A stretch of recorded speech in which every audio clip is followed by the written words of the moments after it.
Bapak IABD, dan saya bukan contohnya ya, karena beliau luar biasa pengalamannya dalam hubungan dengan anak. Jadi banyak sekali saya baca sampai dari tadi juga belum banyak sekali. Saya nggak akan bacakan semuanya karena beliau pasti yang sudah sangat capable di bidangnya. Ibu Bapak IABD, lahirnya di Pasuruan, masih Pasuruan, ada juga dari Pasuruan juga. Oh, nanti buat saya nanti bisa main-main waktu lebaran di rumah ya.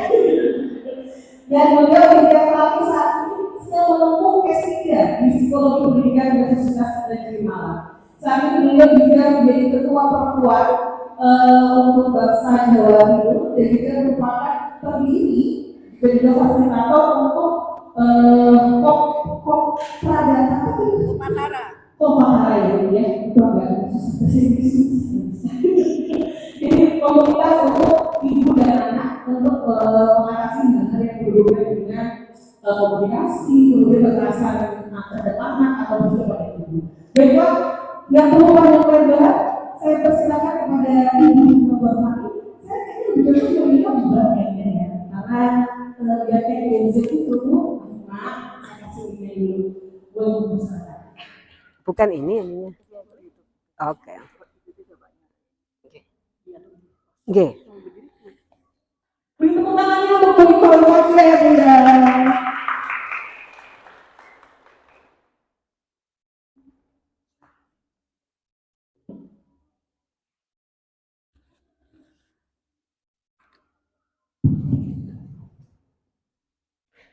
Assalamualaikum warahmatullahi wabarakatuh.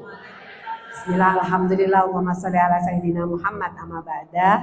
Ingkang sangat kula hormati, saya kulino ngomong di depan muslimat fatayat ya.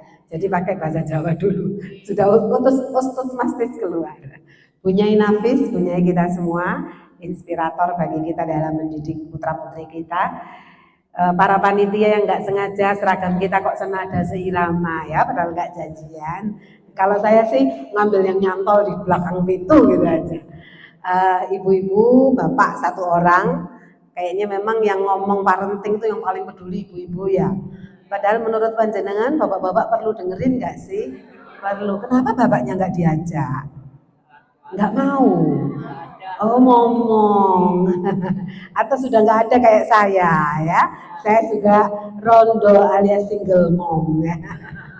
Ibu, saya diminta oleh Bunyai Nafis untuk berbicara sebetulnya spesifik untuk menjadi orang tua yang asik bagi Gen Z. Kata asik itu diminta Bunyai Nafis loh, bukan saya yang minta atau melekatkan dengan istilah itu. Kenapa? Mungkin karena Bunyai Nafis menganggap bahwa ada problem, ada gap antara kita dengan anak-anak hingga kita diarani wong tua sing asik. Kira-kira gitu ya. Next.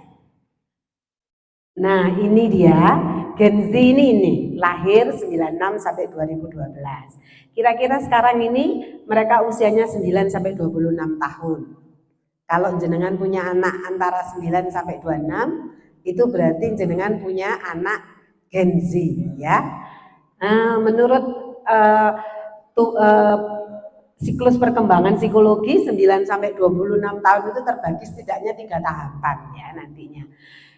Disebut juga e-generation, cenderung multitasking, adaptif terhadap pengembangan teknologi informasi, aktif berkomunikasi di dunia maya, toleran, terbuka pikirannya, biasa dengan perbedaan, seneng ngumbar privasi terutama di platform media sosial mereka, apapun platform media sosial yang mereka pakai, kayaknya bukan Facebook ya, tapi mungkin Instagram dan yang lain-lainnya.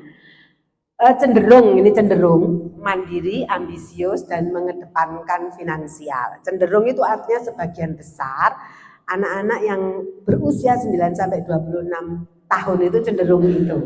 Nah, karakteristik yang lain yang timbul dari karakteristik yang sebelah kiri ya, itu adalah pengetahuan mereka menjadi lebih luas tentu saja karena akses informasinya lebih terbuka. Yang jadi gurunya Gen Z hari ini, kalau Bapak Ibu ada yang jadi Bapak dan Ibu guru di sekolah, pasti dituntut jauh lebih pintar dibanding Bapak Ibu guru saya dulu di sekolah. Karena anak-anak ini melek IT, tahu banyak informasi, mereka mendengar apapun dari segala penjuru tanpa saringan. Konfirmasi pertama, cara mereka menilai ini benar atau salah, nanya pertanyaannya ke siapa? Guru. Karena orang tua belum tentu mereka percayalah, paling ibu bapak kurang ngerti. Akhirnya tanyanya ke guru. Jadi guru sekarang lebih berat apa enggak? Berat. Gurunya gaptek, yang diajar sangat e-generation. Gapnya kuat ya, karenanya jadi guru sekarang sangat berat. Nah, mempunyai motivasi yang tinggi, mampu melakukan berbagai aktivitas sekaligus dalam waktu yang sama, mereka cenderung multitasking. Anak-anak itu iso jadi YouTuber, ya iso jadi konsultan apa begitu, mereka iso apa ya, jualan ya juga bisa, cenderung multitasking. Tapi kecenderungan orang multitasking kayak saya juga ini termasuk agak multitasking, itu artinya nggak bisa dalam. Ero sembarang tapi sidik-sidik. Untuk kaitannya dengan kesempatan kerja ini buruk. Saya ulang ya, multitasking itu mungkin baik, tapi ketika kemudian masuk ke dunia profesional, yang dibutuhkan itu satu hal yang kita concern, yang anak-anak kita concern dan mendalam. Itu kalau sudah masuk ke dunia kerja. Tapi kalau enggak masuk dunia kerja, kayak kita ibu-ibu, kayak saya misalnya, semua tahu, semua harus tahu, semua isu harus tahu, iya. Tapi karena semua tahu, akhirnya ya kayak gambar itu begini loh. Akhirnya turunnya ke bawah sedikit, enggak dalam, karena lebar. Tapi kalau misalnya seorang anak mendalami astronomi, sangat senang dari kecil itu dan enggak mau belajar yang lain, mungkin kecil tapi dalam, yang itu kurang di anak kita hari ini. Cenderung lebih toleran karena terbuka terhadap segala sesuatu, tidak cepat berpuas diri, karena berpuas dirinya mereka kurang ya, gak gampang cepat puas, karena kompetitif hidup mereka ya, saling membandingkannya kuat. Mungkin lagu ojo dibanding-banding itu juga muncul karena hidup sekarang kompetitif. Dulu lagu itu nggak populer mungkin, karena hidup zaman dulu nggak patek dibanding-banding. Tapi hidup hari ini kita mudah membandingkan diri kita dan dibandingkan oleh orang lain dengan orang lain ya. Mempunyai keinginan untuk terus berkembang, itu bagusnya. Lanjut, next. Ini tantangannya. Dari ciri-ciri itu tantangan anak kita ini nih, Bapak Ibu. Yang pertama, mereka kompetitif banget hidupnya. Gaya hidupnya materialisme jadinya. Kompetitifnya itu karena begini. Kenapa materialisme ya? Saya kalau ditanya, nanti ada sedikit perkenalan juga dengan Kopatara itu apa di setengah slide. Sekian lama saya menangani perempuan dan anak korban kekerasan misalnya, ujung-ujungnya kalau misalnya dipakai analisis pohon masalah, kalau kita lagi ngajar di kampus, kemudian menggunakan analisis pohon masalah, masalahnya di akar itu apa sih? Di batang itu apa sih? Yang nampak di permukaan itu apa sih? Masalah yang nampak di anak-anak Gen Z kita yang di permukaan apa Ibu Bapak? Yang nampak sehari-hari kita lihat, anak 9 sampai 26 tahun ambil rata yang remaja wis. SMP kelas 3 sampai SMA sebelum kuliah. Apa masalah utama mereka? Hah? Pornografi, narkoba, mungkin LGBT, ini yang jelek-jelek saja ya, yang baik-baik pasti banyak, nanti kita lihat juga. Nah, masalahnya itu kalau kita lihat di luarnya kan anak-anak nilainya turun, ya, mereka terlibat perkelahian antar remaja, mereka ngegeng gitu ya. LGBT, pornografi itu di tengah, di batang. Nah, akarnya apa akarnya? Ada yang bilang kemiskinan, miskin, jauh dari akses pendidikan, itu bikin anak-anak bermasalah. Menurut saya enggak, sama dengan gini. Prostitut, karena saya juga lama bekerja di sektor membantu mereka untuk keluar dari prostitusi ya. Sekian tahun yang lalu saya ketemu sama mbak-mbak di lokalisasi. Kalau diarani yang membuat mereka terjun ke lokalisasi sebagai PSK itu kemiskinan, pertanyaannya banyak perempuan miskin nggak mau jadi PSK? Banyak perempuan miskin kena KDRT, hidupnya sulit, tertekan, jatuh tertimpa tangga, tapi nggak lari jadi PSK. Kenapa ada yang saya dampingi ini lari jadi PSK? Berarti kemiskinan bukan satu-satunya masalah. Di Bureng beberapa waktu yang lalu ada keluarga nenek tiri, ibu tiri, bapak kandung, kakak dan sebagainya menyiksa anak umur 7 tahun secara fisik dan psikis sehingga tumbuh kembang anak-anak ini bermasalah. Rame di medsos ya. Kayak anak ini umur 7 tahun ini ketika dirawat di RSSA itu kayak anak umur 3 tahun. Berseliweran banyak analisis, banyak kajian dari para ahli bahwa ini karena kemiskinan. Karena dinarasikan di situ anak ini mengalami kekerasan karena rebutan makan. Dipukuli karena mencuri makanan di keluarganya sendiri. Ini berarti karena kemiskinan. Pertanyaannya, banyak orang miskin apakah mereka mukuli anaknya? Tidak. Banyak orang miskin apa anaknya disundut pakai rokok? Tidak. Jadi miskin bukan akar masalah. Akar masalah sesungguhnya nanti yang nerangkan Bunyai Nafis. Karena itu kaitannya dengan keringnya spiritualitas.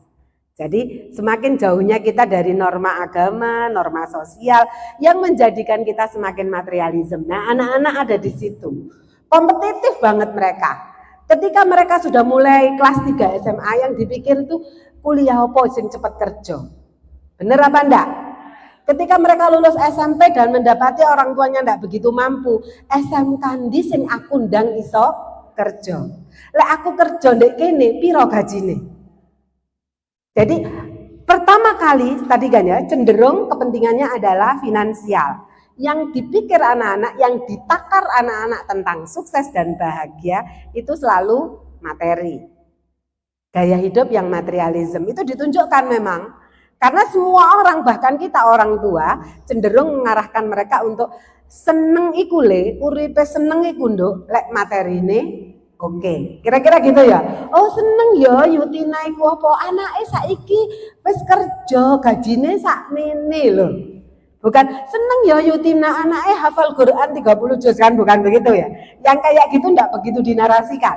Tapi kalau punya mantu, punya mobil bagus, punya deposito banyak, itu seneng dan itu berarti materialisme ya.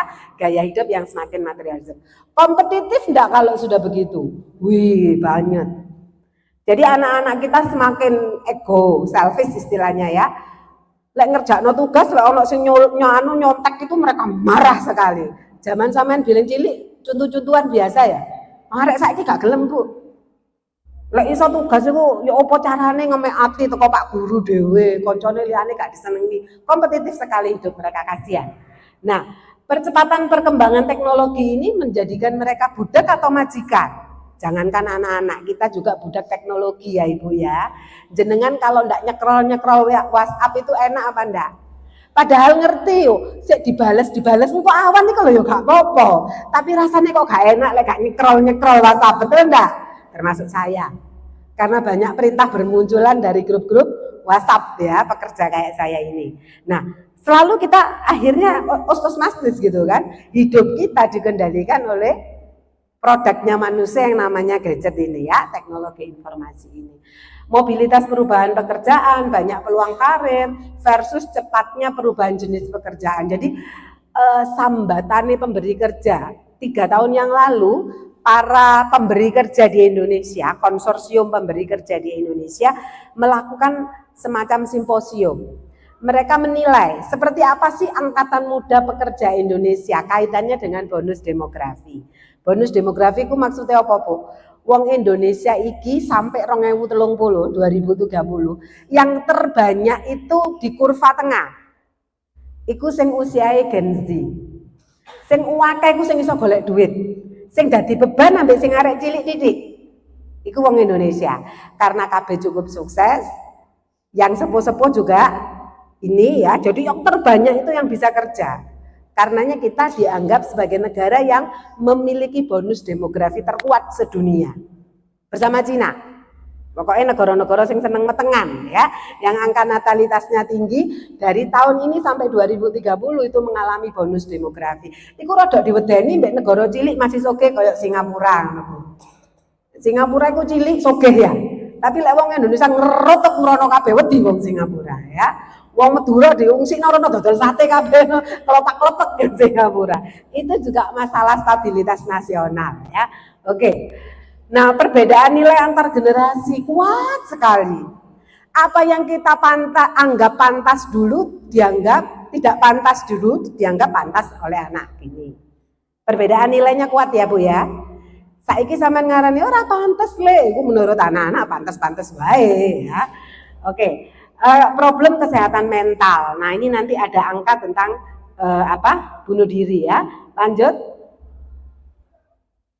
Ini bonus demografi yang saya maksudkan Ibu datanya. Ini dari Dinas Ketenagakerjaan dapatnya. Lanjut. Nanti datanya bisa dipelajari. Seperti ini coba Ibu. Pengguna internet itu transaksi online itu sampai 78%. Sayangnya menurut Kementerian Kominfo 85% pengguna internet di Indonesia itu terbesar anak-anak remaja memang. Gen Z tadi ya. Terbesar 85%. Tapi 85% anak-anak remaja yang senang pakai internet itu 80%-nya digunakan untuk hal-hal yang kurang produktif. Nyetatus ya. Melakukan hal-hal yang ringan-ringan, yang tidak jelas gitu kira-kira ya. Oke lanjut.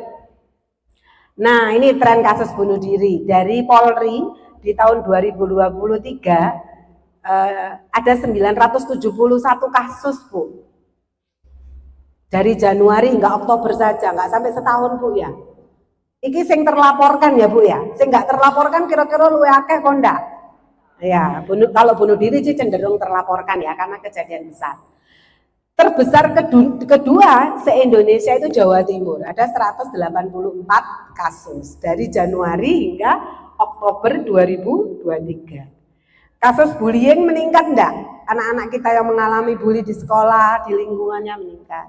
Beragam kekerasan lain meningkat ya, ada perdagangan anak, remaja, sebagai pelacur, sebagai pekerja murah, dan sebagainya ya, termasuk kekerasan seksual. Lanjut. Nah, ini Bu, saya kutipkan ini dari slide saya yang lain. Pacar itu ternyata pelaku kekerasan seksual tertinggi se-Indonesia, di Indonesia. Fenomenanya itu. Nah, catatan akhir tahunnya Kementerian Pemberdayaan Perempuan dan Anak di tahun 2021 menunjukkan itu. Kekerasan dalam pacaran frekuensinya paling sering terjadi. Korban terbanyak usia Gen Z ya Bu ya, 20 sampai 40. Data penanganan oleh Kopatara Yayasan kami juga seperti itu. Rata-rata terbanyak usia SMP yang terlaporkan ke kami Bu. Yang banyak masuk ke kami SMP. Sekalipun yang SD hamil juga ada. Mengapa? Kenapa pacar? Kenapa pacar menjadi pelaku terbanyak, kekerasan seksual terbanyak? Pertama karena dekat, mudah saling mengakses, relasi kuasanya tidak setara antara anak laki-laki dan perempuan. Anak perempuan dan laki-laki kalau pacaran cenderung yang mana yang menindas nih? Yang mana yang tersubordinasi? Yang perempuan apa yang laki-laki? Yang perempuan cenderungnya Bu ya. Mau izin ikut pramuka misalnya, ya aku ikut pramuka Jok, pelatihnya ganteng. Tapi kadang anak perempuan juga bisa menindas. Besok pokoknya kita pergi pakai kapel loh ya, pakai baju yang sama gitu ya. Kebetulan kapelannya itu warna merah muda, anak laki-laki merasa terintimidasi. Tapi kalau dia tidak mau berbahaya misalnya, ternyata ya bisa juga saling menindas ternyata ya. Ada tekanan psikis karena takut kehilangan, takut rahasia terbongkar. Banyak anak-anak yang dengan sengaja merekam situasi mereka yang kurang pantas ya. Kemudian merasa sudah terlanjur berhubungan terlalu dalam hingga susah untuk move on. Ini alasannya kenapa pacar menjadi pelaku terbanyak. Kejadiannya cenderung berulang, semacam siklus dengan banyak pemicu. Karena nyaris tanpa perlawanan, pelaku cenderung mengulang. Karena pacarnya si perempuan tidak lapor, yo iyo atas nama cinta, akhirnya berulang. Dalam semua laporan yang dikumpulkan oleh Kementerian Perlindungan Perempuan dan Anak, kasus kekerasan seksual dengan korban anak-anak ini memang terbanyak dilakukan oleh pacar, garis miring orang terdekat. Nyaris kecil datanya kekerasan, perkosaan oleh orang yang nggak dikenal, kecil. Oleh gurunya, oleh pembina pramukanya, oleh guru lesnya, oleh keluarganya. Insest itu banyak ya. Baru saja misalnya klien terakhir yang ditangani Kopatara itu umur 12 tahun, Hamil kita dapati hamilnya umur berapa waktu itu, Yi? Mbak Oyi ini salah satu konselor. Sudah hamil 7 bulan, diantar ke kami oleh kepolisian, karena klien kami rata-rata titipan polisi. Kemudian anak ini 12 tahun ya hamil, pelakunya paman kandung dan paman bukan kandung 2. Yang mana yang jadi janin ya harus tes DNA ya, tapi dua-duanya sudah diamankan, sekarang sudah dipenjara.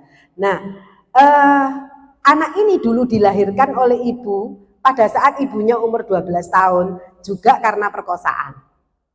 Jadi saya katakan tadi kekerasan juga siklus ya. Oke, lanjut. Nah, perkawinan anak, saya mau ngomong model-model masalahnya juga ya. Angkanya tinggi di Jawa Timur tahun lalu itu 16.200 Ibu. 16.200 perkawinan anak. Sekarang undang-undang perkawinan anak terbaru, laki-laki dan perempuan minimal berapa, Bu? 19 ya, laki-laki dianjurkan 21. Dulu 16. Waktu 16 banyak banget orang yang melakukan diska. Diska itu meminta izin kepada pengadilan agama agar anaknya diizinkan untuk menikah. Jadi menikah formal tapi dengan diska. Itu ke pengadilan dulu. Karena berusia di bawah aturan undang-undang. Nah, sak Jawa Timur ini 16.200 tertinggi pertama itu Kabupaten Malang. Mana orang kabupaten? Ada enggak orang kabupaten di sini? Ya. Oh iya Bu, karena Kabupaten Malang penduduknya kan banyak, itu angka persentase.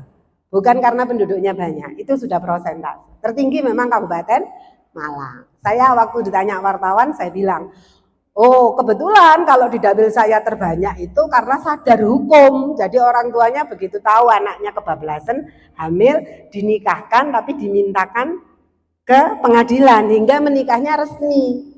Kalau di tempat lain dinikahkan secara siri, dan nikah siri itu jauh lebih tidak melindungi ya, jauh lebih tidak melindungi secara hukum. Oke, kayak gini nih dampak dan sebagainya nanti bisa dibaca sendiri. Lanjut. Nah ini Kopatara, kenalan dengan Kopatara. Kantor kami di Singosari, ini waktu peresmian. Lanjut. Tuh Mbak Oyi yang ikut saya ada di depan. Ini situasi, sedikit gambar saja dengan gambar klien yang tidak jelas. Situasi ketika anak-anak sedang ditangani di UPPA Polres. Tentu selalu dalam proses kita antar. Salah satu dari anak-anak, semua anak-anak yang ada di sini kayaknya hamil deh. Ada yang bullying, ada yang macam-macam ya, anak laki-laki korban sodomi banyak ya. Diperkosa bapak kandung, diperkosa paman kandung, bapak tiri sering, lalu ibunya belani bapaknya juga sering, macam-macam ceritanya. Oke, ini kerjaan kami sehari-hari mulai 2010 dan semua layanannya gratis. Saya berharap tidak satupun ibu-ibu dan bapak-bapak di sini yang membutuhkan layanan Kopatara ya, amin. Kepingin membutuhkan enggak kan? Enggak ya, naudzubillah min dzalik. Lanjut. Nah, penting untuk memperhatikan perkembangan kesehatan dan ketangguhan mental remaja saat tantangan hidup keras. Relasi yang ada itu justru sangat toksik. Racun ya, anak-anak sering mengatakan toxic relationship gitu. Kalau saya ngomong ke anak-anak muda, dia diminta untuk ngisi ke sekolah-sekolah, ke kelompok remaja, saya ngomong ngajak mereka tentang kekerasan dalam pacaran dan toxic relationship. Pertemanan yang kayak gimana sih yang akan jadi racun bagi kamu, kayak gitu ya. Apa yang bikin kamu? Saya sering ketemu anak-anak muda untuk ngomong bersama mereka. Nah, misbehave itu maksudnya nakal itu loh, dalam pengertian kita nakal sebetulnya tidak boleh kita sebut anak-anak itu nakal. Yang nakal itu kita orang tua karena gagal mendidik mereka ya. Lanjut. Nah ini Ibu, kita nyampe ke sesi lalu bagaimana nih kita. Ibu-ibu masih ingat ketika televisinya masih cembung, hanya satu di rumah, semua nonton bersama. Cuman ada channel TVRI, hiburannya cuma Aneka Ria Safari. Siapa yang di usia itu? 1, 2, 3 ya. Masih ingat Aneka Ria Safari, nontonnya bareng-bareng ya? Karena hanya satu TV kan di rumah. Iya, sekarang tiap kamar ada TV. Kalau ditanya kenapa tiap kamar ada TV? Karena seleranya beda Beda. Ibu di dapur nonton sinetron, bapak di tengah nonton bola. Anak-anak nonton drakor dan nyetel musik. Tapi anak-anak jarang nonton TV. Mereka nontonnya pakai handphone, pakai YouTube ya. Nah, yang ini bersama-sama juga, tapi pegang sendiri-sendiri dan tidak berinteraksi. Kita yang mana sekarang, Bu? Iya, bersama-sama dan tidak berinteraksi. Iya. Bu, jaraknya antara anak dan ibu dekat apa enggak? Berapa senti jaraknya? Deket banget. Nakalnya saya dulu itu Bu, lek dolen aja. Di Emma iki umi saya, panggilan saya itu Emma. Emma iki ndi golek ono ilang mana itu biasa saya hilang. Waktunya Madin dunia hilang itu biasa. Dolen aja, gelut. Zaman cilikku biyen. Anak sekarang nakalnya ndak jauh. Nakalnya dengan gadget. Saman kadang-kadang alhamdulillah anakku anteng di oma wiritan tok nggih handphone ya. Itu waduh, potensial mengalami kekerasannya lebih kuat ketika mereka tidak membangun responsibility-nya ya, tidak membangun rasa bertanggung jawab. Lanjut. Next slide ya. Tiap fase tumbuhan tadi itu 9 sampai 26 Bu ya. Ya. Tiap fase tumbuh kembang anak itu ternyata butuh dukungan yang berbeda. Dewe-dewe tiap fasenya ya. Ketika kecil belum 9 tahun, masih kecil banget, pra-TK sampai TK, itu fase imitasi namanya. Sederhana. Mereka niru, Bu. Karenanya lek belajari anak cilik hafalan Quran itu diulang-ulang. Niru. Cuci tangan pakai sabun di air mengalir, niru. Kalau habis cuci tangan pakai sabun di air mengalir, lalu bu gurunya pegang setumpuk uang kotor, lalu habis pegang uang setumpuk yang kotor, gurunya makan menjes. Anak-anak akan niru enggak? Mungkin tidak niru tapi kehilangan atau enggak value namanya. Bingung mereka. Sing bener iki sing di kira-kira gitu. Katanya harus cuci tangan pakai sabun biar bersih, tapi bu guru kok pegang uang yang kotor lalu pegang makanan dan langsung dimakan. Mereka enggak semuanya ngomong secara verbal tapi mencatat dan merasa bingung. Ini yang terjadi, fase imitasi. Kemudian mulai merekam tata nilai, itu mulai sekolah. Ngerti tata nilai kebersihan, baris, disiplin, jangan mendahului, itu ya. Membentuknya menjadi kebiasaan. Katanya butuh 21 hari, Bu. Kalau pengen sesuatu jadi kebiasaan. Pengen kebiasaan sholat malam pada waktu yang sama, lakukan 21 kali berturut-turut. Katanya insya Allah akan jadi habitasi, katanya psikologi. Nah, hingga menjadi pandangan hidup kebiasaan itu. Anak-anak juga mengalami gesekan, Bu, bertengkar dengan teman segengnya, gak nyopo, gak wawu. Sejak kecil ya, mereka jangan dilerai. Kalau ada anak bertengkar jangan ikut campur, Bu, didengerin aja, dilihat. Dilihat dulu, kecuali fisik. Kecuali sudah fisik ya, jotos gitu, sudah harus dilerai. Tapi kalau masih mulut, digeneng no, dilihat, didengerin. Setelah itu mereka akan mengalami gesekannya, itu yang penting. Setelah itu baru diajak ngobrol. Tapi kalau adu mulut sudah mengeluarkan kata yang kurang pantas, sebaiknya juga dilerai. Nah, ini gesekan itu ternyata penting. Memanipulasikannya, anak-anak juga suka memanipulasi, Bu. Misalnya bapak ibunya tidak kompak dalam pengasuhan. Misalnya ya, ibunya bilang sama bapaknya, oh kalau handphone hanya boleh digunakan hari Minggu, ya, di luar hari Minggu nggak boleh. Anak-anak lagi pengen buka YouTube. Waktu ada tamu mereka ngerengek. Biasanya jenengan nggak mau diganggu kan? Jenengan merasa, waduh, anakku kok njaluk handphone pas ono tamu, melakukan tingkah yang memalukan. Wow, gitu ya. Karena khawatir anak-anak semakin memalukan, jenengan kasih handphonenya. Dia akan merekam. Oh, waktu yang paling tepat untuk meminta handphonenya mama adalah ketika ada tamu. Sama dengan anak-anak gulung-gulung karena minta mainan. Di depan banyak orang lain di mall. Anak saya itu yang keempat, yang agak banyak berontaknya ya. Sudah dijanji di rumah misalnya, Dek, namanya Baim ya, OI, panggilan ininya OI, nanti kita ke mall dan kalau kamu pengen mainan hanya boleh beli yang maksimal 25.000 ya. Di mall dia kepingin mainan yang harganya ratusan, kan tidak kita kasih ya. Di kasir dia golong-golong Bu, golong-golong. Semua orang lihat. Saya iya anak saya main drama, saya bilang. Sampai dia nafasnya semi habis gitu baru sama ayahnya diambil. Sudah gimana? Sekalipun kamu nangis keluar darah, ndak akan ayah sama bunda kasih. Karena kan kita udah janji. Dari situ dia belajar bahwa nggak ada gunanya nangis karena ndak akan pernah dikasih. Tapi sekalinya sampai nangis sampai kasih, dia akan gunakan itu. Anak-anak manipulatif. Bisa memanipulasi fakta ya, mengelolanya dengan baik maupun buruk. Kadang tetap baik, yang mereka kelola dari proses manipulasi itu bisa positif juga ya. Bisa positif saja. Dan akhirnya ini menghasilkan keterampilan hidup.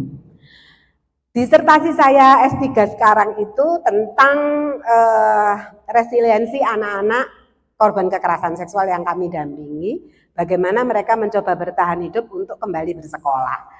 Itu yang saya dapati prosesnya ya. Kadang-kadang anak-anak itu membangun ketangguhan hidupnya, bahasa psikologinya resiliensi itu dengan berbohong.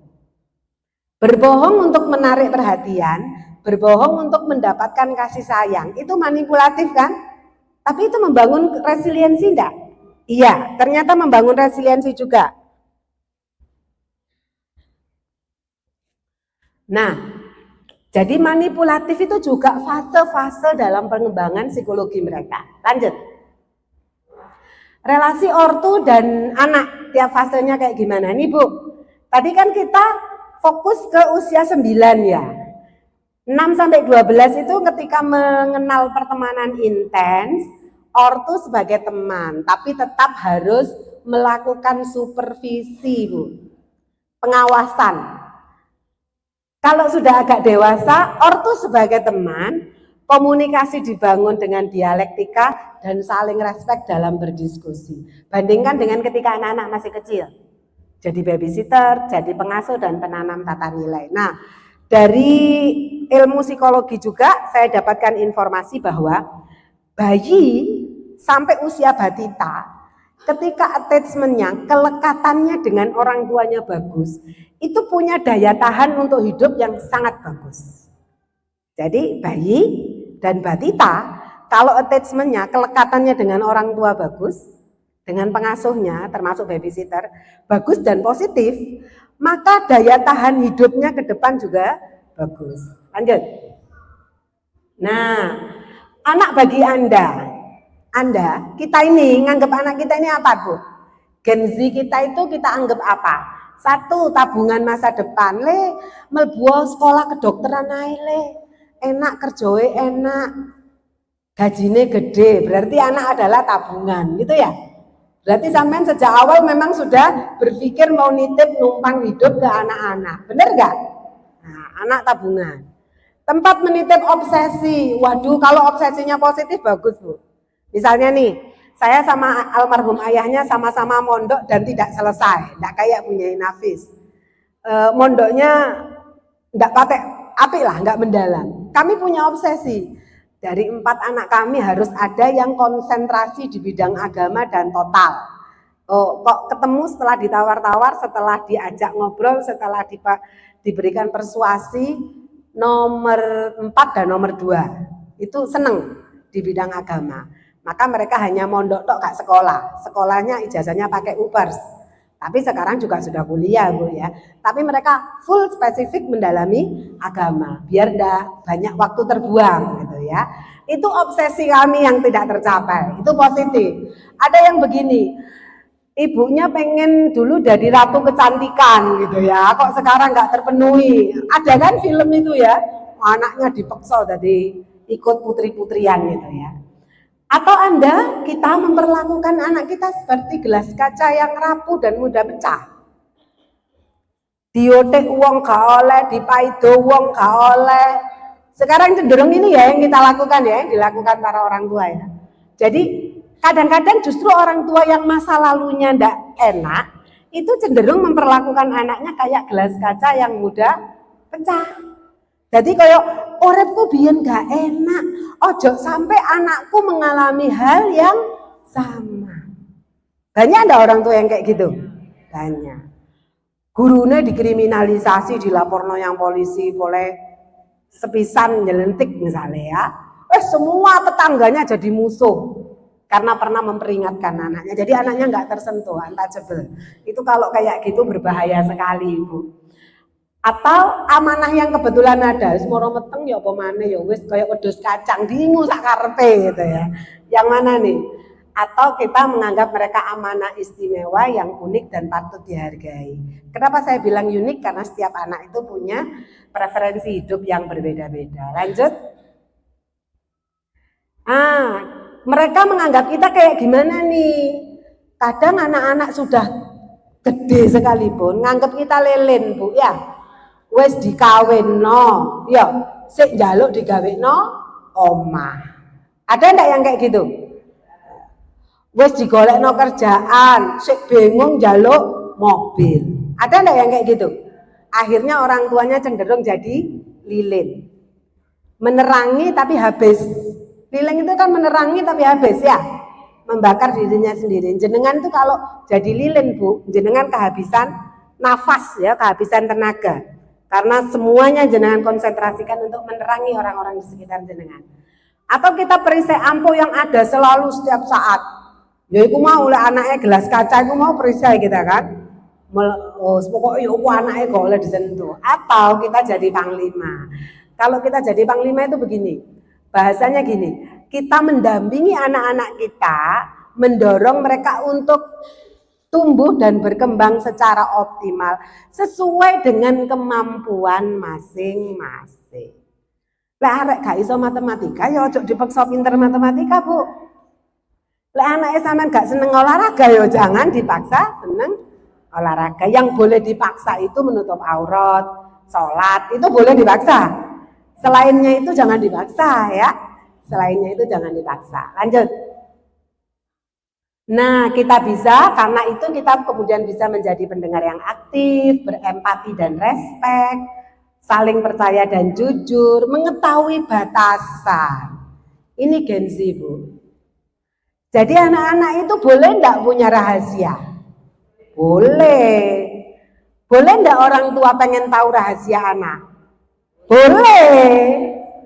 Boleh. Yang enggak boleh itu menyoal rahasianya dengan cara yang tidak respect, dengan cara yang tidak hormat. Karena begini, Bu, kita itu jadi orang tua yang terbayang dalam benak kita itu masalah, pasti ya. Khawatir anak ini, khawatir anak ini. Jadi ketika kita dapati anak kita melakukan suatu kesalahan, fokus kita itu menegur, bukan memperbaiki. Maunya memperbaiki, tapi yang keluar karena sangat khawatir, fokusnya akhirnya marah. Ketemu pertama, misalnya sampean krungu teko koncone atau teko koncone sampean. Hei, sepurane anak sampean nang goncengan ndek arek wedok rangkul-rangkulan. Iya tak? Teng teng teng teng teng ya. Toto oma yang dilakukan pertama apa coba? Marah. Karena kita selalu fokus pada problem, bukan fokus pada penyelesaian. Marah adalah respon, bukan problem solving. Karena kita fokus pada masalahnya. Kalau masalah respon kita marah. Tapi kalau kita problem solving, fokus pada penyelesaian, kita nggak marah dulu, bertanya dulu. Ya, seperti itu. Jadi ada batasan-batasan yang juga kita harus hormati sebagai orang tua dan anak. Penyelesaian konflik yang sehat, dukungan emosional dan konsistensi. Yang terakhir ini yang paling sulit, Bu. Kalau di mubalek itu sering nyampaikan, nek ana wong njaluk sumbangan, waran bapak turu ya. Lalu anaknya bilang, terus bapak tilem. Ada tamu yang tidak ya ngajari anak-anak berbohong. Kita mengajarkan kepada mereka secara verbal jangan suka berbohong, tapi secara tidak sengaja kita kemudian memberikan teladan berbohong dan minta fasilitas kepada mereka dalam berbohong. Ngajak mereka bersekutu dalam kebohongan. Oh, terpaksa ya Bu Hikmah. Ya itu namanya tidak konsisten ya. Karenanya saya bilang yang nomor 7 itu paling sulit konsistensi.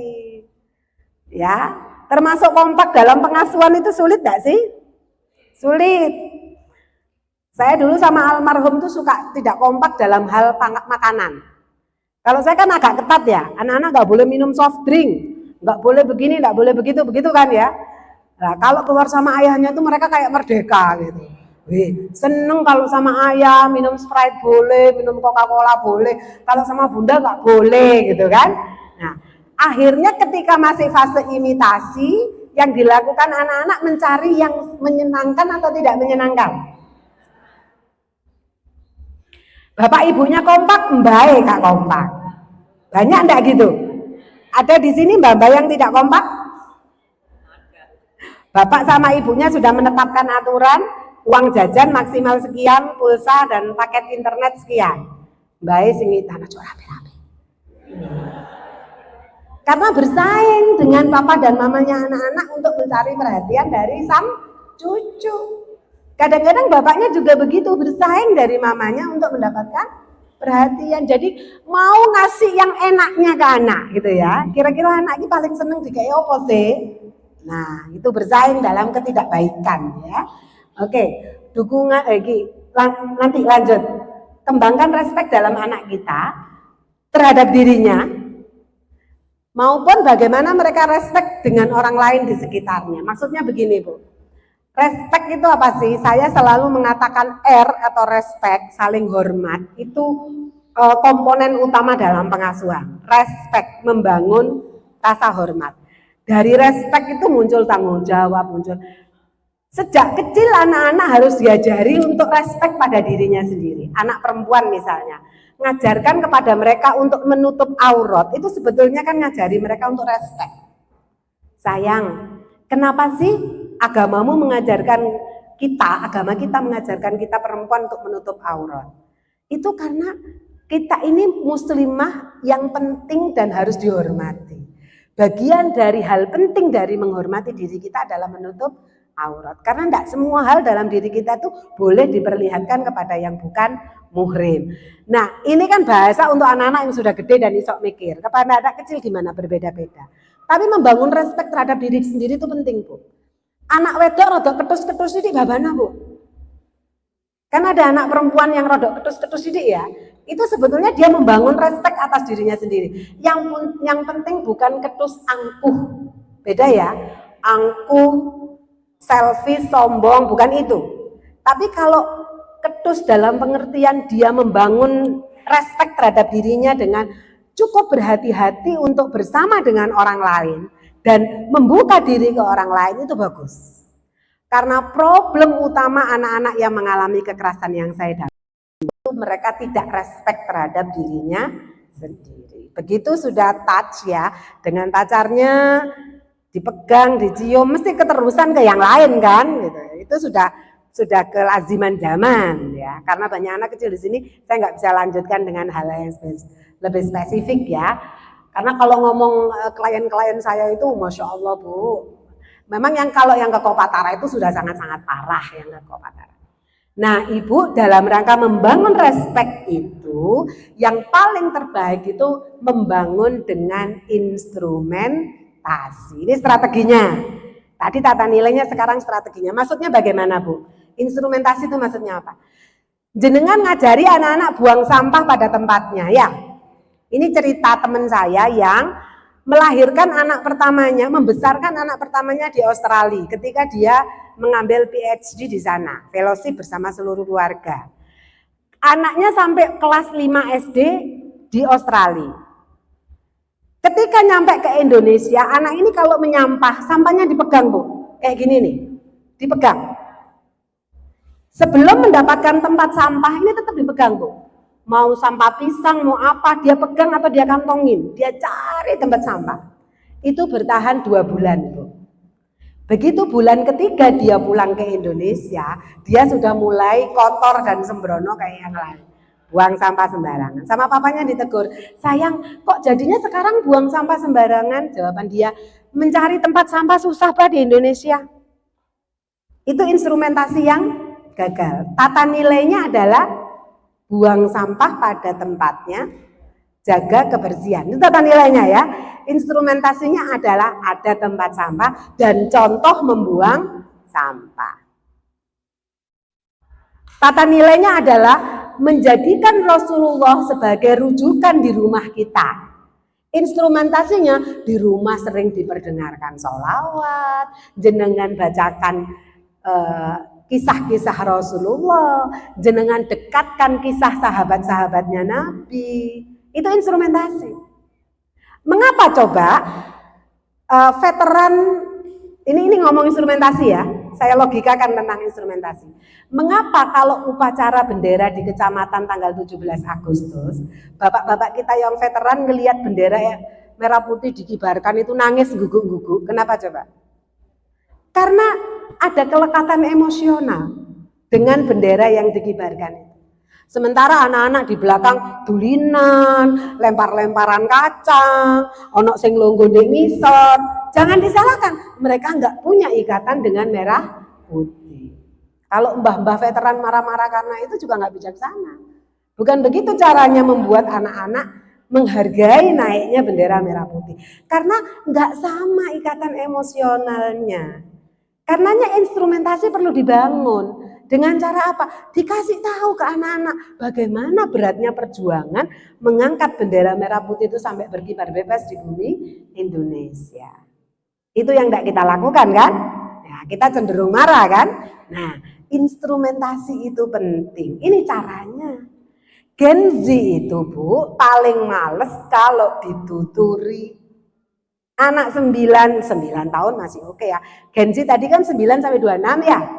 Ya wes usia SMP kelas 2 kelas 3 lah. Bahasa saya gini Bu.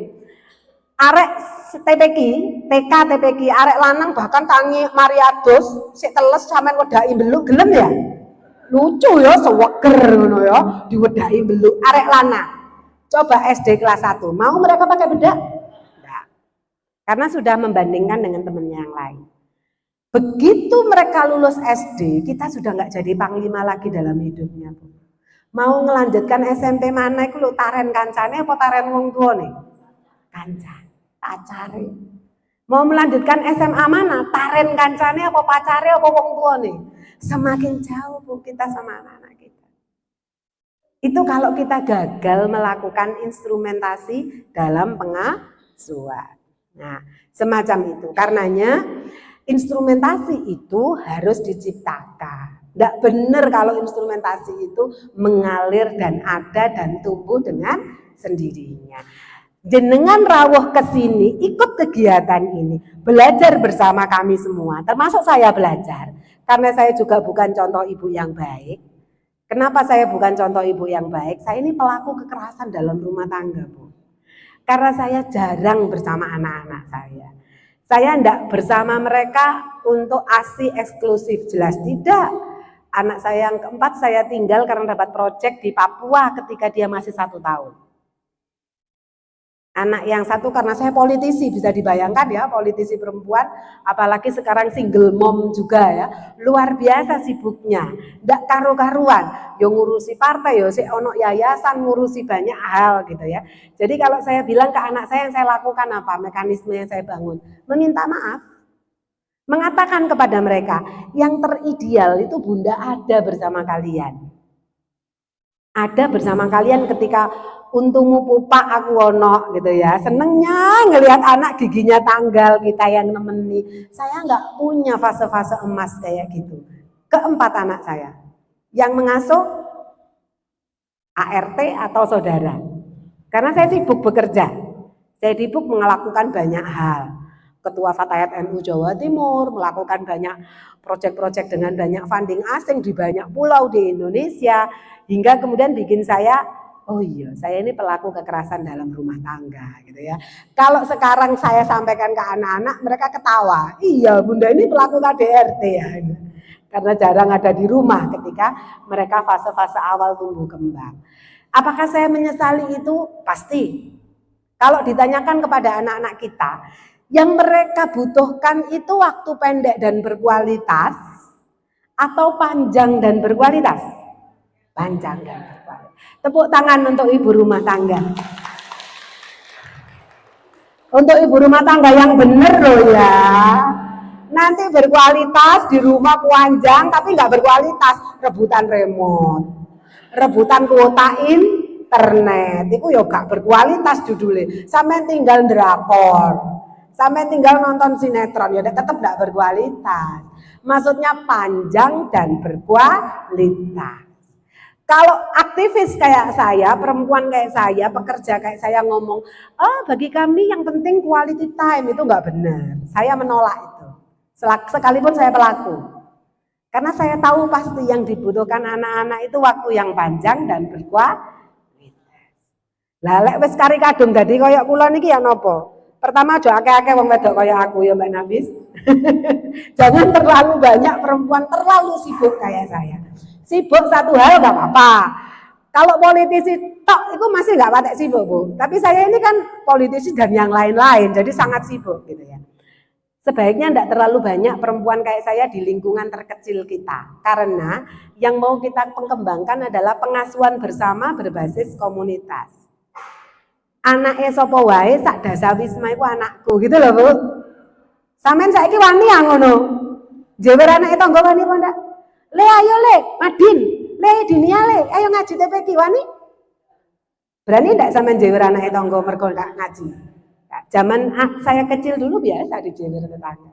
Dan umi saya marah apa enggak? Enggak, berterima kasih. Sekarang susah ya?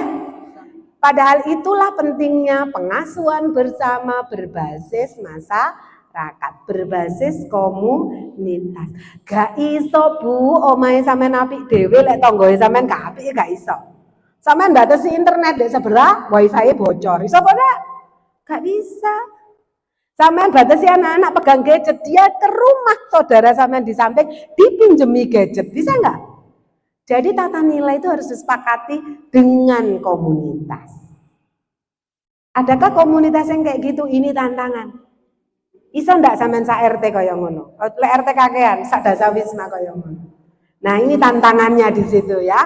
Karenanya pemerintah menumbuhkan program namanya pengasuhan bersama komunitas, ada kelurahan ramah anak, sekolah ramah anak gitu ya, RT ramah anak, kabupaten ramah anak, kayak gitulah kira-kira, kota ramah anak, seperti itu. Masih ada apa sudah habis? Nah ini dia, masih ternyata ya, belum, mulailah dari ketahanan keluarga. Nah setelah tadi pribadi, instrumentasi pengasuhan, ternyata dibutuhkan ketahanan keluarga. Bu, saya sering mendapati kita salah mengartikan family, ketahanan keluarga ini. Ketahanan keluarga itu bukan, maksudnya keluarga yang memiliki ketahanan itu bukan yang tanpa masalah. Bu. Apa ada keluarga tanpa masalah? Tidak ada. Keluarga saya punya masalah? Punya, banyak. Saya ini ibu dengan 4 anak dari beragam usia dan mengalami kesulitan. Saya ini ibu biasa bukan super mom. Mengalami kesulitan. Semua dari kita memiliki masalah, besar maupun kecil. Yang menjadikan kita memiliki ketahanan keluarga, ketika kita mampu menyelesaikan masalah kita, anak-anak kita dengan apa yang kita miliki sendiri. Resources kita sendiri. Saya sering kalau mendampingi klien KDRT itu kan ceritanya sama Bu ya.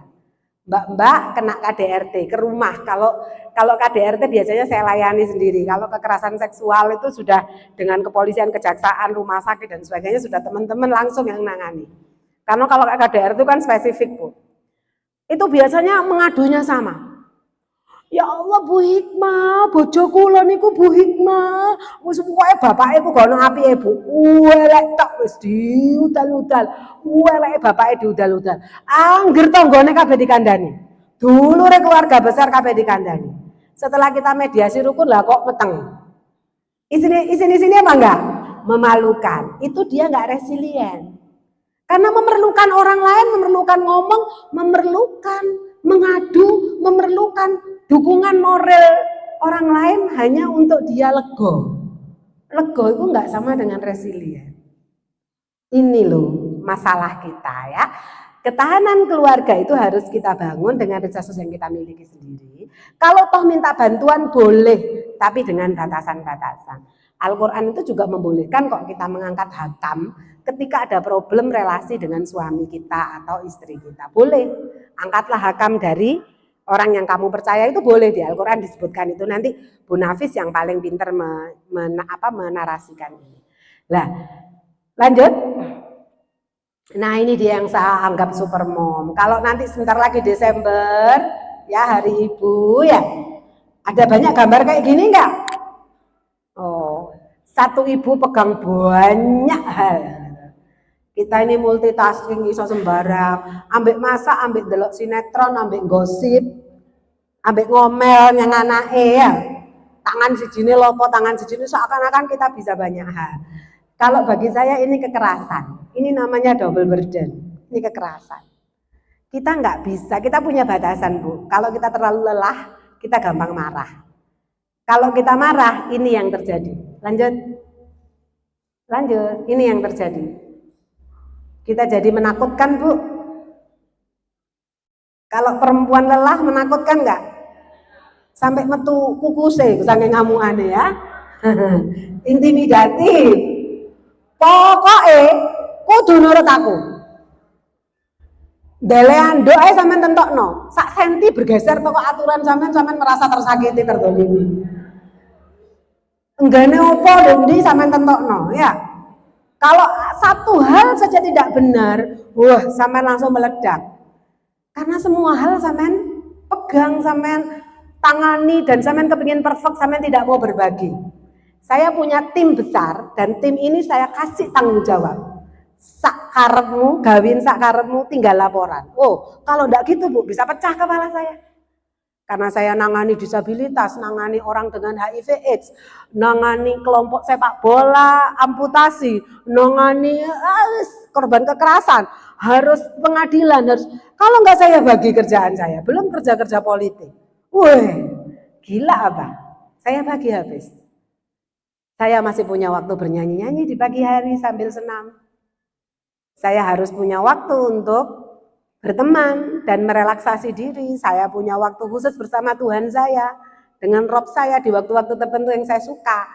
Itu relaksasi, itu me time. Kita harus melakukan itu supaya rodok normal.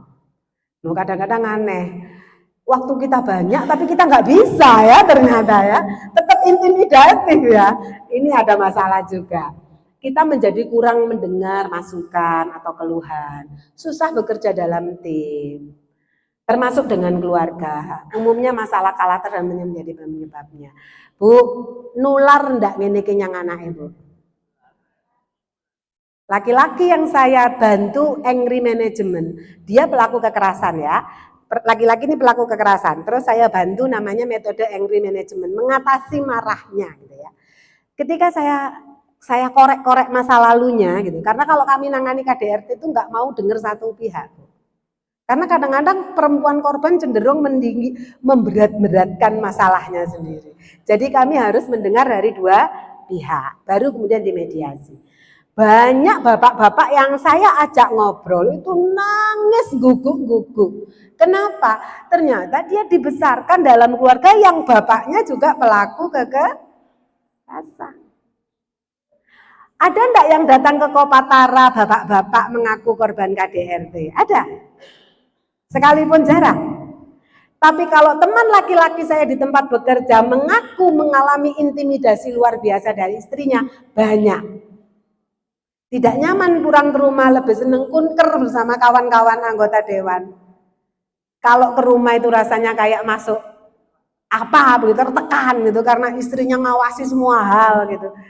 Itu kawan-kawan saya yang laki-laki yang kayak gitu saya ajak ngomong atau ngajak ngomong saya, itu mereka memang mengalami problem kekerasan rumah tangga sebagai korban kekerasan psikis namanya.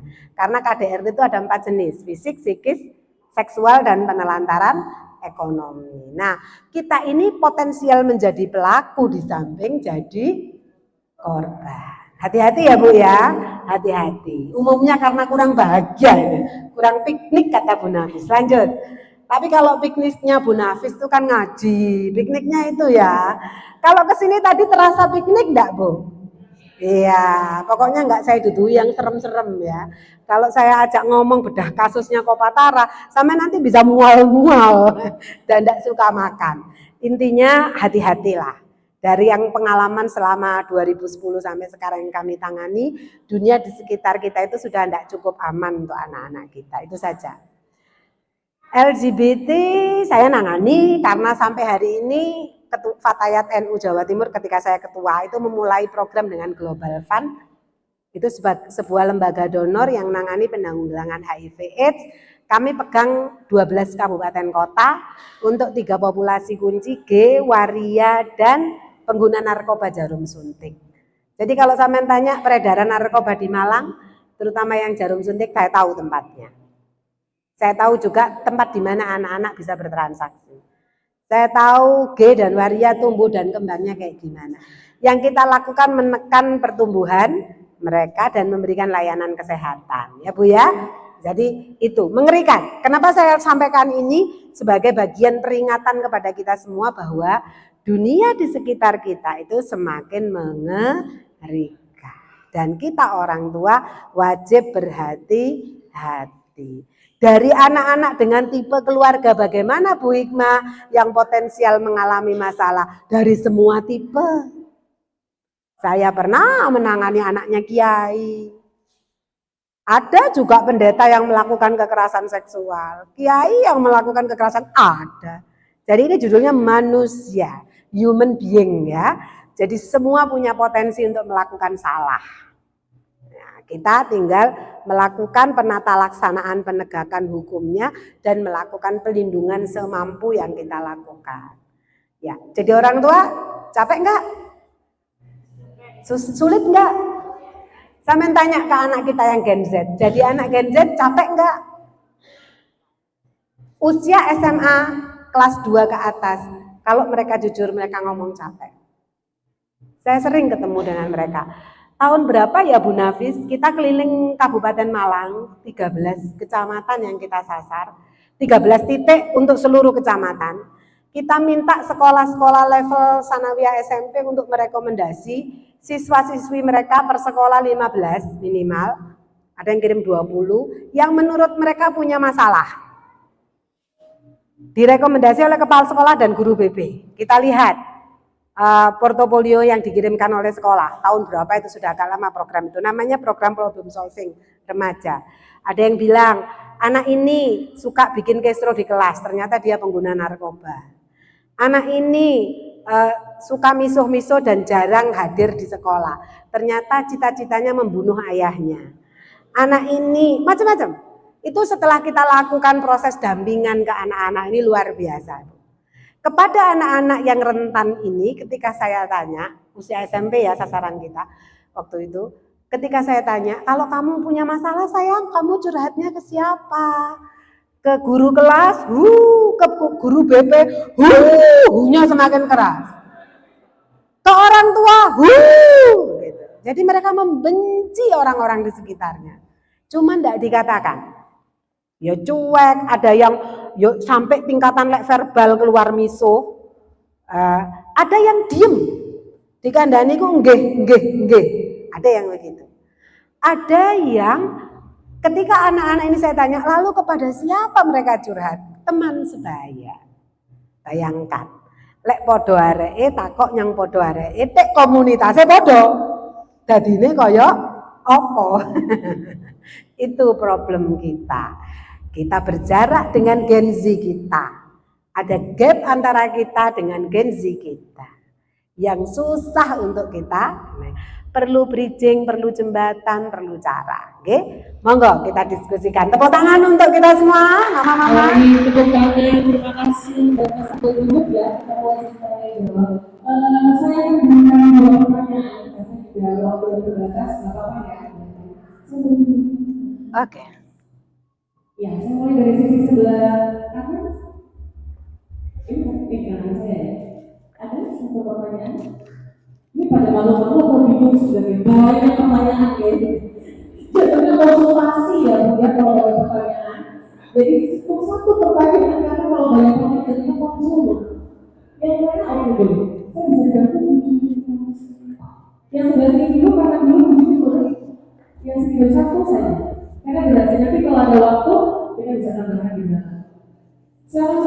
mikrofonnya ya Bu. Terima kasih. Assalamualaikum warahmatullahi wabarakatuh. Nama Waalaikumsalam. saya kebetulan punya putra yang kecil itu di kelas 9. Kelas 9 Seperti tadi disampaikan oleh Ibu Mima, ya, kita harus bisa meminimalisir lah ya jarak antara generasi kita dengan generasi Gen Z. nggak tahu kayak kelilipan. Yang ingin saya tanyakan begini, kita sebagai orang tua memiliki banyak rencana lah ya, planning untuk rencana kita sebetulnya untuk anak-anak. Kita ingin anak-anak yang kedepannya itu tadi ABCD, karena seperti tadi dikatakan tabungan orang tuanya anak-anak. Walaupun sebetulnya nggak gitu juga ya. Sebetulnya kita inginkan adalah keinginan orang tua untuk anak-anak ini mapan gitu ya. Karena lepas dari kita, umur kita sampai berapa sih kita hanya menginginkan orang tua itu anak itu nanti mereka bisa survive dengan hidupnya sendiri gitu kan, tanpa kita. Tapi rencana yang kita susun sedemikian rupa, karena kita ingin kita sudah susun sekarang ini kelas 2 sudah kita terapkan. Ayo deh kamu ikut katakanlah ada les ini, bimbel ini begitu ya. Jadi kadang-kadang anak ini tidak memahami keinginan orang tua itu kebaikan anaknya gitu ya. Bagaimana caranya mengatasi katakanlah begini, misalnya kita sudah memasukkan anak itu satu tempat bimbel gitu ya. Misalnya gitu, anak itu sudah mulai masa-masa itu mereka sudah melawan mengatakan tidak secara langsung kepada kita, mereka nggak berani gitu ya. Tapi begini misalnya jadwal mereka harus bimbel itu jam 3 sore. Mereka pulang dari kegiatan bimbel itu sengaja mundur jam 4, jam 5 baru pulang. Nah, jadi mereka itu tidak mau berantem lah dengan orang tua. Ini kan untuk kebaikan kamu, tapi nggak mau. Mereka memang cenderung lebih asik sendiri, menangani semua kegiatan sendiri. Bahkan kesini kadang mereka tidak pernah cerita kayak tugas dari sekolah. Ini sisi positifnya dari Gen-Z ya. Jadi pertanyaannya adalah bagaimana meminimalisir jarak antara kita dengan anak, karena biasanya mungkin ibunya memiliki tapi anaknya sinkronisasi jadi seperti itu. Terima kasih sudah kami. Saya dapat banget ya dari dia bisa berjalan. Satu lagi di sisi ini. Jadi pertanyaannya ibunya pengen pakai apa pengen hapus gitu.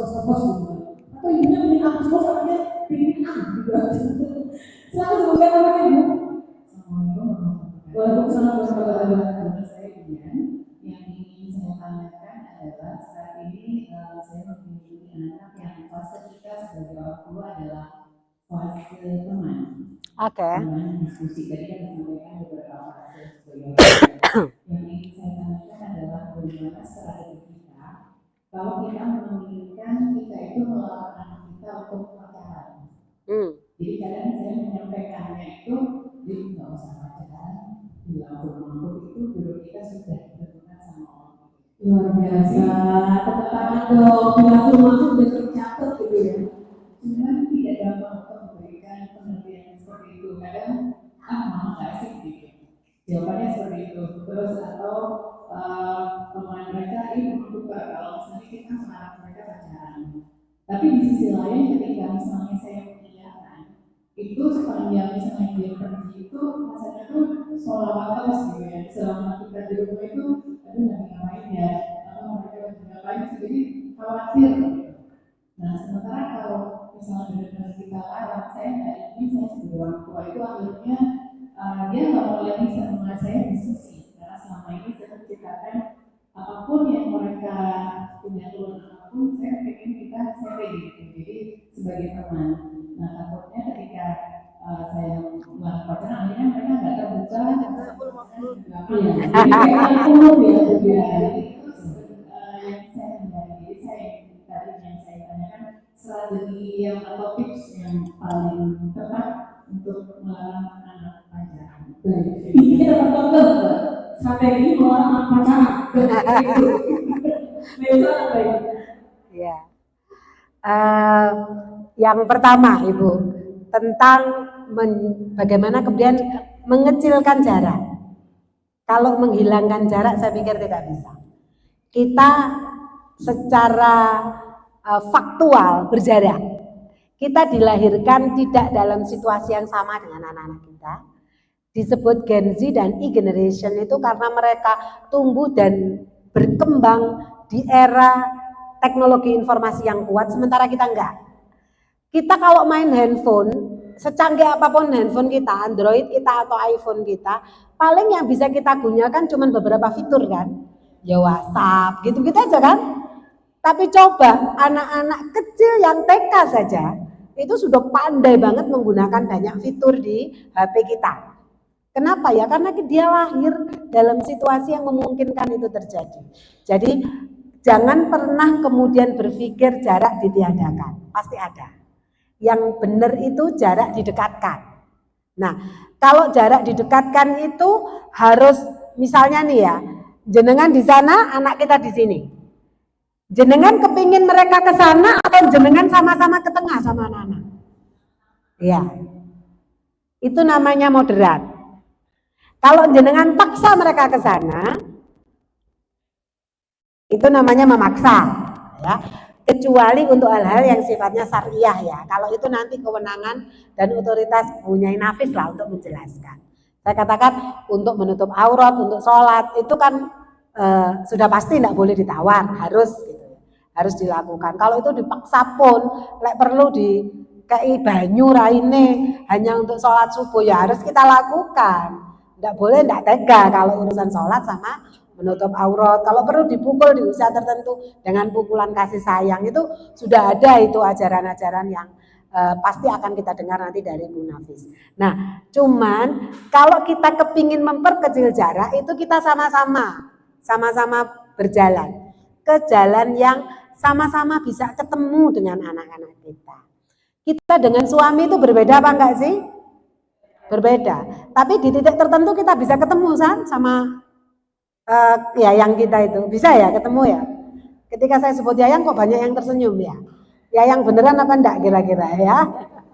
Nah, kita yang sangat berbeda dengan suami bisa ketemu di satu titik dan beberapa titik bahkan banyak titik. Itu karena kita mau beranjak ke dia dan dia beranjak ke kita. Tidak keduanya kekeh di tempat yang sama. Gambarannya begitu Ibu. Gambarannya begitu. Makanya saya bilang tadi untuk pengasuhan Gen Z disarankan oleh para psikolog itu kita memahami batasan. Kita memahami batasan karena tidak semua, kalau saya sih gini, tidak semua hal mampu saya kontrol. Ketika anak-anak saya sudah balik ya, ketika anak-anak sudah balik itu mulai saya tanamkan tentang dosa, tentang konsekuensi dalam hidupnya. Bahwa konsekuensi hidupnya itu tidak hanya di dunia tapi juga di akhirat. Itu sudah mulai ada diskusi tentang itu. Jadi kalau kamu mau pacaran, lalu kamu berdosa, karena bunda sudah ngasih tahu, dosanya itu kamu loh yang tanggung. Padahal kita juga ikut nanggung ya. Dosanya kamu ikut nanggung. Itu juga untuk membangun responsibility dia, rasa tanggung jawab di dia. Semua itu dicantolkan ke arah sana. Itu bagian dari upaya kita membangun instrumentasi taat beragama tadi. Tapi apakah sepenuhnya berhasil? Saya sendiri bukan contoh ibu yang berhasil ternyata. Anak saya pacaran, sekalipun saya larang kalau boleh. Kalau boleh saya larang, mestinya saya larang saja. Seperti yang penanya kedua sampaikan. Nak, jodohmu sudah dari Lauhul Mahfud. Gimana kalau kamu bersabar sampai jodohmu datang dan kamu tidak pacaran? Itu untuk anak-anak zaman sekarang susah. Yang saya pilih bagaimana? Saya mau tahu banyak hal tentang dia tanpa merusak rasa hormat dia ke saya. Dan tanpa merusak rasa kepercayaan dia ke saya. Jadi mencoba tidak menjadi mama yang nyinyir gitu kira-kira, bunda yang nyinyir gitu. Pada saat yang sama misalnya kita juga harus tahu bahwa setiap anak itu ternyata kebutuhannya berbeda. Misalnya kita punya 3 Gen Z dan 3-tiganya dalam situasi yang butuh teman. Yang kita harus perlakukan di usia sebagai teman diskusi, sebagai teman diskus. Bolehkah kita terapkan tata nilai yang berbeda? Sebetulnya tidak ideal. Sebetulnya tata nilai dalam keluarga mestinya satu, sama, mestinya. Tapi kalau itu tidak bisa terwujud bagaimana? Apakah kita berhenti memberi tata nilai? Kalau saya menggunakan kaidah usul fikih yang menyatakan kalau kita tidak bisa mengambil keseluruhan, kita selesaikan sebagian. La yudraku kullu, ya la yudraku kullu. Kalau tidak bisa seluruhnya kita tangani, selesaikan sebagiannya. Itu ada kaidah usul fikih begitu. Jangan putus asa hanya karena begini Bu. Idealnya adalah tidak meminta anak-anak kita untuk tahu bahwa mereka pacaran itu enggak benar. Memang iya. Pacaran itu enggak islami, memang iya. Tapi ternyata anak kita menilai pacaran. Lalu apa kita marah-marah mengurung mereka? Ternyata kan itu bukan penyelesaian. Kita tahu kalau itu kita lakukan anak kita patah. Kalau dia sudah patah, jangankan kita dekat. Mungkin dia dalam jangkauan kita secara fisik, tapi batinnya tidak lagi terjangkau oleh kita. Benar nggak? Kita kerangkeng dia, kita masukkan dia ke pesantren, selesai nggak pacaran? Siapa bilang? Banyak nggak anak pesantren yang tetap pacaran? Banyak. Jadi yang benar itu kita tetap selalu siap dalam situasi apapun pilihan-pilihan anak kita. Sekalipun pilihan itu paling beresiko. Itu yang saya alami dengan keempat anak saya. Ada anak saya yang sangat normatif yang memandang kalau kayak kakak itu nggak boleh ndak ya, itu kan dosa. Iya sayang, kalau kamu bisa ndak kayak kakak, kamu keren. Berarti kamu tahu ya kalau itu dosa. Iya. Jadi pembicaraan saja itu, tapi tidak di depan kakaknya. Gitu. Sementara kakak harus tahu sekarang kakak tanggung sendiri dosanya loh ya. Dan perempuan manapun yang sedang dekat sama kakak itu adalah perempuan berharga bagi keluarganya loh ya. Hati-hati. Atau bunda pengen kita pakai punya standar lah. Kalau bisa punya mantu yang kayak gini.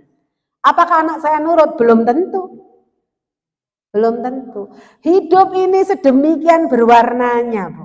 Tidak semua hal bisa kita kontrol.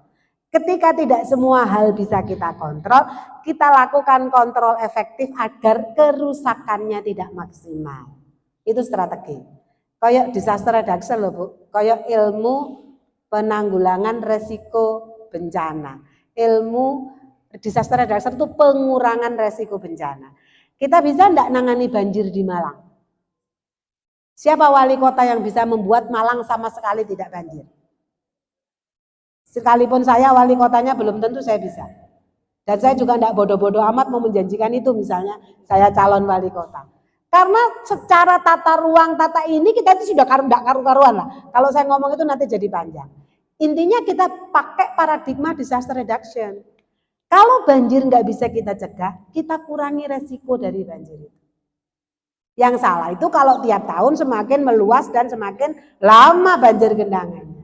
Itu berarti tidak ada respon. Jadi kita harus adaptif gitu ya, kira-kira begitu Bu ya. Harus adaptif dengan situasinya. Sekali lagi, terideal itu anak-anak dalam rengkuhan kita. Ideal.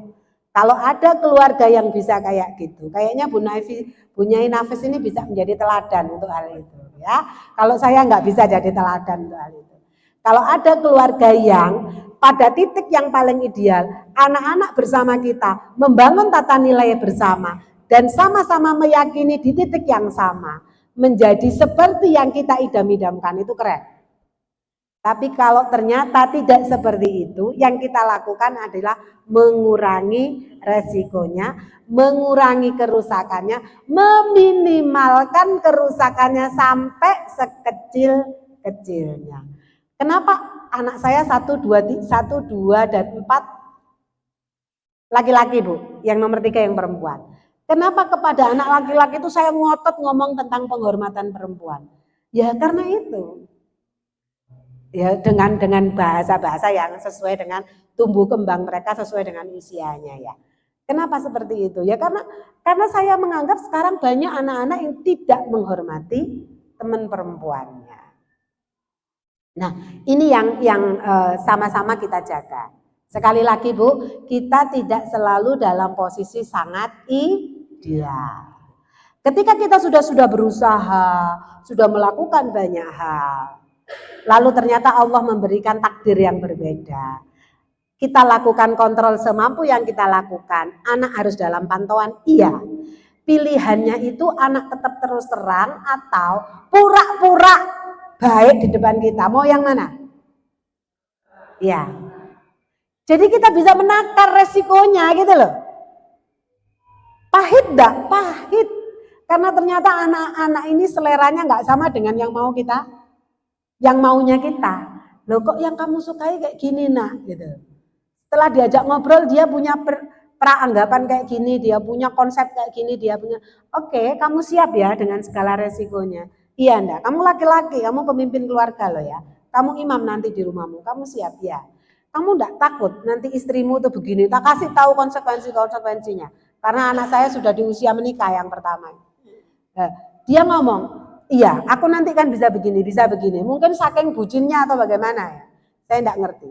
Tapi ini yang kita lakukan, berdialog, menjadi teman, tidak menghakimi. Itu kita ambil karena dengan begitu kita bisa ngontrol. Benar enggak? Sekali kita ngomong, pokoknya Bunda enggak suka, itulah anak soleh solihah lalu nurut ke kita, amin. Masya Allah itu surga. Itu surga. Pokoknya Bunda sama ayah mau kamu gitu, mau anaknya nurut.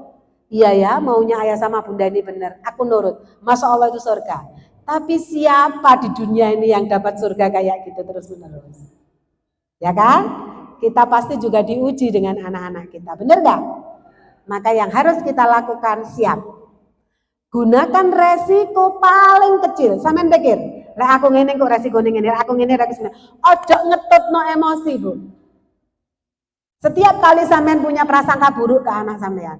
Saya kemarin salah, ke anak saya yang perempuan yang mondok, saya lepas handphonenya. Kan sudah ada larangan di pondok untuk tidak bawa handphone. Saya bersyukur semua anak saya pernah di pesantren. Bagi perempuan sibuk kayak saya, pesantren itu pilihan yang luar biasa. Tidak ada lembaga yang bisa menceraikan anak-anak kita dari handphone, kecuali pesantren. Ya. Ampun sudah, mau anaknya kiai ya, nggak iso lepas ke handphone ya. Kalau keluarganya Beb Soleh Darul Hadis ini nggak ada handphone di rumahnya, nggak ada televisi, nggak ada handphone di rumahnya. Kalau keluar rumah Sarifah Hadijah dan putra putrinya baru pakai handphone. Karena di rumah sama sekali dilarang ada handphone dan televisi. Itu di keluarganya Darul Hadis. Kalau kita bisa ngelarang anak kita pakai handphone, luar biasa kalau bisa ya, luar biasa kalau bisa. Maka pondok itu menurut saya pilihan yang logis. Pilihan yang logis untuk ketidakmampuan kita mendidik anak. Satu. Yang kedua, kalau mondok boleh dilepas enggak? Enggak boleh. Nanti Bu Nai Nafis yang akan sampaikan. Tetap harus keep communication ya. Tetap harus komunikasi. Karena pengasuhan di pondok itu enggak bisa personal juga. Ratusan santri dengan sedikit pengasuh itu kan juga bermasalah. Kebetulan pilihan-pilihan pondok saya, anak saya dan almarhum suami itu di pondok yang gede-gede yang puluhan ribu jumlah santrinya. Jadi ya pasti nggak terawasi dengan sangat baik. Karenanya kita mesti tetap keep communication. Yang berikutnya, yang paling penting dengan mondok, anak-anak sudah mulai membangun tata nilai yang lebih agamis dah dalam memandang hidup. Saya itu ngajarin anak saya santun itu susah loh kalau nggak mondok. Tiba-tiba begitu di pondok dia itu ketemu orang tua begini, salim, senyum, ditegur senyum, ketemu siapa salim, hormat, itu ajaran pondok. Kalau di rumah agak susah itu diajarkan. Apa instrumentasinya susah untuk menuju ke contoh-contohnya angel. Lendek pondok itu ngono ku biasa gitu loh. Dan itu 24 jam diajarkan. Itu bagusnya. Jadi saya lega memberikan kepercayaan kepada pondok karena kayak saya ini memang nggak punya kemampuan untuk mendidik anak dengan baik. Sekalipun Ibu penanya kedua, saya sampaikan saya termasuk gagal karena anak saya tetap pacaran. Sekalipun sudah pernah saya tawar, ya apa lelek gak pacaran aja. Ya, salah satu saya nanya yang kedua, kenapa sih Kak kamu mesti merasa wajib pacaran? Enggak tahu juga ya, kenapa ya? Kayaknya tren aja sih Nda. Dengan enteng dia bilang begitu. Lalu saya tanya, loh yang kamu taksir kemarin yang katanya hafal 30 juz Quran itu, karena dia kuliah kan di UIN ya, banyak temennya di tafsir itu yang hafal Quran. Kok nggak pacaran sama itu? Itu kayaknya mantu idaman deh. Nah, saya bilang begitu. Iya, dia enggak mau pacaran. Ya Allah, masa ada yang nolak anak bunda yang seganteng dan sesoleh ini? Ya jadi anak-anak itu terbiasa ngomong, haid pertama anak perempuan, bagus kalau kita yang pertama kali tahu. Mimpi basah pertama anak laki-laki, bagus kalau kita tempat curhat pertama. Jatuh cinta, bagus kalau kitalah tempat mereka curhat. Putus cinta dan nelongso, bagus kalau ke kita mereka menangis. Karena dengan begitu kita bisa menakar. Ketika anak-anak terbuka dan jujur, kita bisa menakar pendekatan seperti apa yang terbaik yang mau kita berikan ke mereka.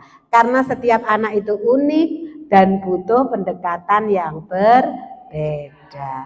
Ketika Kenzi mama, satu hal yang kita lupa, pengasuhannya berbeda kan? Sediakan waktu berbeda. Lungo bareng penting, tapi lungo sendiri-sendiri dengan tiap anak jauh lebih penting. Sediakan waktu bersama dengan tiap anak sendiri-sendiri. Pastikan mereka merasakan sampean hadir untuk mereka. Ajaan siji-siji sendirian, ayo kita nge-mall sama anak perempuan.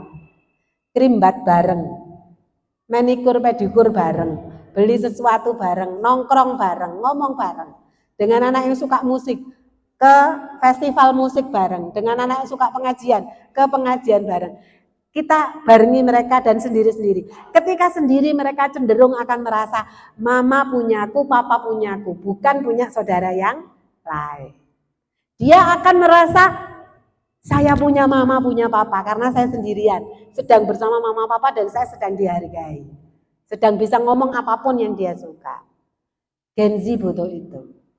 Dan mereka sangat tidak suka dibanding-bandingkan.